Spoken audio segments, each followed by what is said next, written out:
आज का हमारा नया टॉपिक है आरबीआई के जो मॉनेटरी पॉलिसी कमेटी है उन्होंने ये कहा है कि जो इन्फ्लेशन टारगेट है वो फेल हो सकता है। अब इन्फ्लेशन टारगेट कितना है? इन्फ्लेशन टारगेट ये कहा गया कि इन्फ्लेशन टारगेट 6% है। अब 6% से ज्यादा हो जाएगा तो ये इन्फ्लेशन अब इसमें 2016 से लेकर 2021 तक इन्फ्लेशन टारगेट को 4% +2% और -2% रखा गया था, जिसमें से जो है ना 2021 में ये खत्म हो गया था। फिर 2021 से लेकर के 2026 तक फिर से ये सेम टारगेट रखा गया कि 4 + 2% और -2% यानी कि 6% और 2%, इन दोनों के बीच में इन्फ्लेशन यानी कि महंगाई रहनी चाहिए। 5 साल में हर एक बार क्या होगा कि इन्फ्लेशन टारगेट सेट किया जाता है, जो आरबीआई मॉनेटरी पॉलिसी कमेटी करती है, यानी कि मौद्रिक नीति समिति जो आरबीआई की है। अब हम लोग ये देखेंगे जो मॉनेटरी पॉलिसी कमेटी है,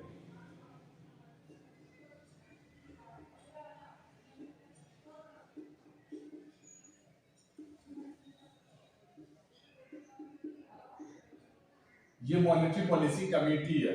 अब इसमें मॉनेटरी पॉलिसी कमेटी में ये डिसाइड किया गया था कि तो सबसे पहले ये समझेंगे कि ये मॉनेटरी पॉलिसी क्या है।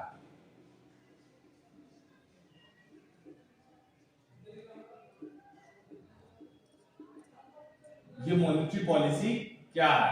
जो हमारे यहाँ जो प्राइस स्टेबिलिटी, प्राइस ज्यादा बढ़ना नहीं चाहिए किसी भी प्रोडक्ट पे, किसी कोई भी रिटेल प्रोडक्ट्स है, कोई भी कंज्यूमर अगर उस प्रोडक्ट को खरीदता है तो उस पे क्या होना चाहिए, प्राइस ज्यादा बढ़ना भी नहीं चाहिए और घटना नहीं। जो प्राइस स्टेबिलिटी है ये किसका काम है?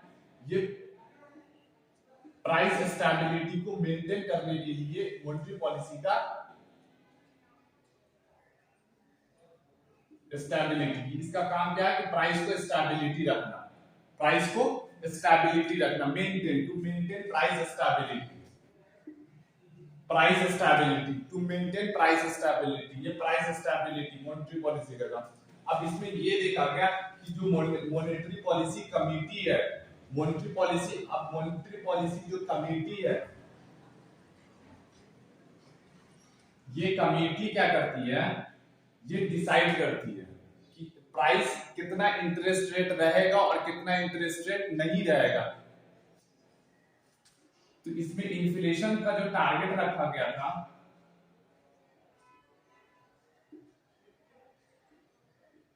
इन्फ्लेशन टारगेट कितना रखा गया, तो कहेंगे कि इन्फ्लेशन टारगेट जो रखा गया, इन्फ्लेशन टारगेट जो रखा गया था वो 4% रखा गया।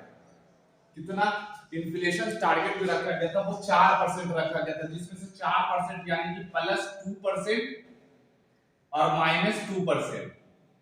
इसका मतलब ये हो गया कि अगर नीचे आएंगे, अगर नीचे आएंगे तो यहाँ पे 2% से नीचे नहीं जाना चाहिए हमारा इन्फ्लेशन, इससे नीचे नहीं जाना चाहिए। अगर ऊपर जाएंगे तो 6% से ज्यादा इन्फ्लेशन, ऊपर महंगाई नहीं जाना चाहिए। अब इसमें ये तो मॉनेटरी पॉलिसी, आरबीआई की जो मॉनेटरी पॉलिसी कमेटी है उसने यही कहा कि ये फेल हो सकता है, ये जो टारगेट है हमारा 6% का, जो इन्फ्लेशन टारगेट है वो 6% का, ये फेल हो सकता है क्योंकि महंगाई बढ़ रहा। अब इसमें ये देखना है कि जो 4% है +2% और -2%, ये 2016 में 2000 जो फाइनेंशियल ईयर होता है, फाइनेंशियल 2016 का जो फाइनेंशियल ईयर 31 मार्च 2021, कितना? 31 मार्च 2021, फाइनेंशियल ईयर 2016 से जो इन्फ्लेशन टारगेट जो फिक्स किया गया था, वो कितना इन्फ्लेशन टारगेट फिक्स किया गया था।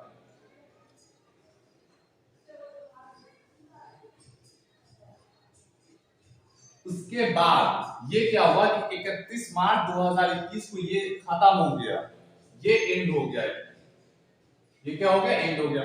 फिर उसके बाद कमिटी ने दोबारा इसको क्या किया गया, सेम रखा, सेम टारगेट रखा। कब से? तो 31 मार्च 2021 के बाद 1 अप्रैल से 1 अप्रैल 2021 से लेकर के अब ये कब तक चलेगा? 31 मार्च 2026 तक ये चलेगा। तो ये 2026 तक चलेगा ये इन्फ्लेशन टारगेट। और इन्फ्लेशन टारगेट हमारा कितना 6% है, यानी कि जो इन्फ्लेशन टारगेट 4% प्लस 2% माइनस 2%, यानी कि ऊपर जाएंगे तो 6%, नीचे आएंगे तो 2%, इस दोनों के बीच में रहना चाहिए। अब हम लोग ये देखते हैं कि ये जो मॉनेटरी पॉलिसी कमेटी है, ये मॉनेटरी पॉलिसी कमेटी में 6 मेंबर होते हैं। कितने? 6 मेंबर होते हैं। अब इसमें 6 मेंबर में से इसमें कितने मेंबर होते हैं? 6 मेंबर। अब इस 6 मेंबर में से 3 मेंबर, जो 3 मेंबर होते हैं वो सेंट्रल गवर्नमेंट से रहते हैं, और 3 मेंबर जो रहेंगे वो आरबीआई से रहेंगे।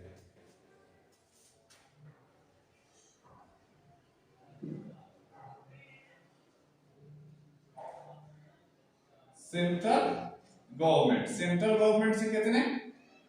3 मेंबर।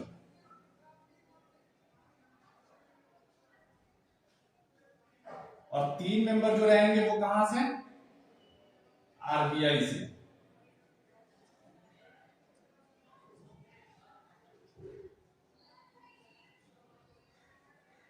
तीन मेंबर आरबीआई से। तो इसमें ये देखा गया कि 6 मेंबर होते हैं, और इन्फ्लेशन टारगेट कोई भी इंटरेस्ट रेट जो तय करता है, उस हमारे पास क्या है? मॉनेटरी इंस्ट्रूमेंट है, वेरियस मॉनेटरी इंस्ट्रूमेंट्स अलग अलग, वो भी बताते हैं, मॉनेटरी इंस्ट्रूमेंट है।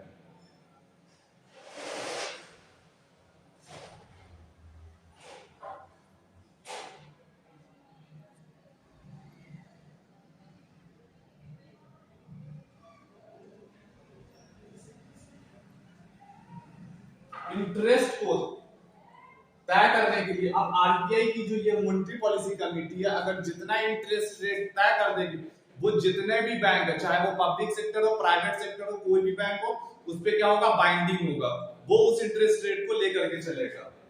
अब मॉनेटरी जो इंस्ट्रूमेंट है वो क्या है हमारे पास? रेपो रेट है,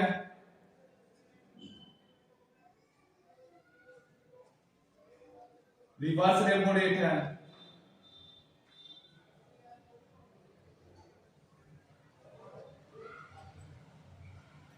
लिक्विडिटी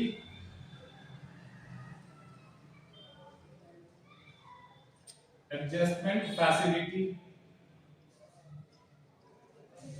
चौथा क्या हमारा? MSF, marginal standing facility. और पांचवा क्या हमारा?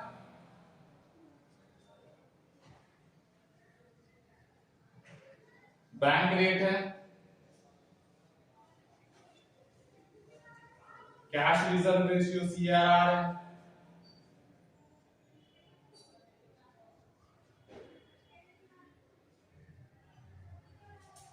पांचवा कैश रिजर्व रेशियो हो गया, सीआर एसएलआर है,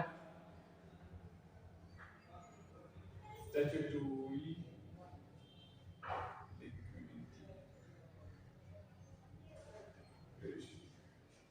एसएलआर है, ओपन मार्केट ऑपरेशन।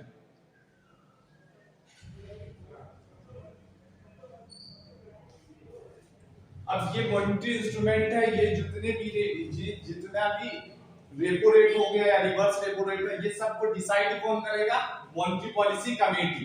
ये कौन डिसाइड करेगा? मॉनेटरी पॉलिसी कमेटी डिसाइड करेगा। और इस कमेटी में 6 मेंबर होते हैं। इस कमेटी में 6 मेंबर, जिसमें से 3 मेंबर सेंट्रल गवर्नमेंट से, 3 मेंबर आरबीआई से। अब इन तीनों मेंबर से तो इंटरेस्ट रेट कितना तय होगा? मेजॉरिटी डिसाइड करती है। ये क्या होगा कि मेजॉरिटी, कितनी मेजॉरिटी आई है ना? 4 मेंबर इधर से रहा, 2 मेंबर इधर से, तो इस तरीके का मेजॉरिटी। अगर कभी बराबर वोट पड़ गया, अगर 3 मेंबर इधर भी वोट दे दिया, 3 मेंबर इधर का भी वोट आ गया, अगर दोनों वोट अगर इक्वल पड़ गया, तो उसको वोट को कास्ट वोट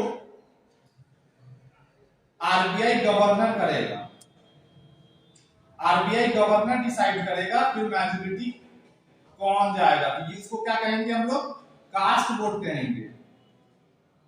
क्या कहेंगे, कास्ट वोट कहेंगे। आरबीआई गवर्नर डिसाइड करेगा, फिर मैच्योरिटी हमारा कौन सा, 3 मेंबर अगर इधर से 3 मेंबर अगर इधर से भी वोट अगर इक्वल पड़ जाता है तो वो आरबीआई गवर्नर डिसाइड करेगा।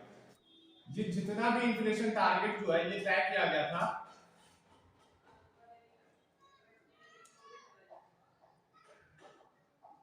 RBI act 1934,